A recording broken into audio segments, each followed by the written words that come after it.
Саламатсыңарбы мен сүйүктүү окуучуларым. Кутмандуу күнүңөр менен балдар.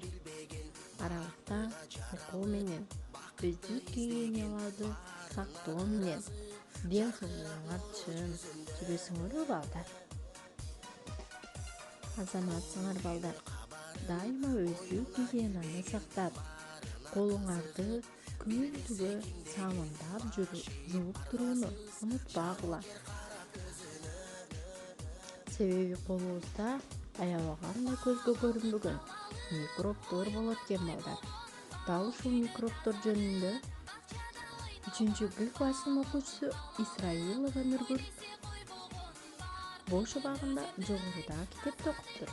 Номер 105 Токтомбут Алимбеков атындагы окуу тарбия комплексинин 3-Г класстын окуучусу Исраилова Нургүл.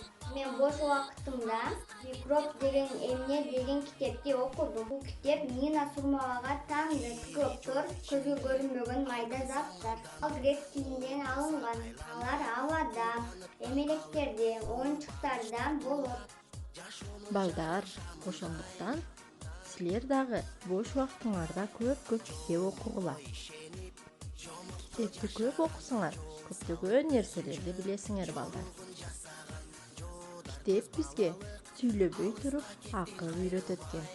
Китепти көп окусаңар, келечекте элдин керегине жараган инсан болуп чоңоесуңар балдар.